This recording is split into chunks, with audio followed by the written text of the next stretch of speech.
अस्सलाम वालेकुम वरहमतुल्लाह। Homeopathy for home में हम सफ़र की सहूलतों, ख़ास तौर पर दर्द, तकलीफ़, थकावट, जैसे हम अपनी गाड़ी पे आएँ, बस पे आएँ, जीप पे आएँ, किसी भी तरीके से आएँ तो रूटीन से ज़्यादा हमें हमारे जिस्म को थकावट होती है। बाज़ औक़ात जिस्म में दर्द इतने ज़्यादा हो जाते हैं कि प्रैक्टिकली चलना फिरना भी बहुत मुश्किल होता है। हालांकि हम सैर पे आए होते हैं तो उस वक्त सैर के ज़माने में बहुत ज़रूरी है कि हमारा जिस्म दर्द ना करे, हम चल फिर सकें और इंजॉय कर सकें जहां हम आए।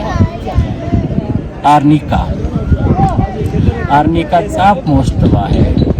किसी भी किस्म की एक्सर्शन, फिज़िकल एक्सर्शन, चाहे वो मुस्तकिल बैठे रहना, चाहे वो गाड़ी के अंदर जंप, एक पोजीशन में एक स्टाइल में बैठे रहना, इवन फ्लाइट हो या कोई भी जगह हो, बेपनाह एक्सर्शन, रूटीन से हट के आपकी एक्टिविटी जिस्मानी हो तो आर्निका 200 सुबह दोपहर शाम, अगर तकलीफ़ ज़्यादा हो तो हर 2-3 घंटे बाद ले सकते हैं। ऐसी किसी कंडीशन में जब जिस्म दर्द करे और वजह ये हो कि बहुत ज़्यादा एक्सर्शन, खेल भी हो सकता है, वॉक भी हो सकती है, चलना फिरना भी हो सकता है, ट्रैवलिंग भी हो सकती है। Thank you very much.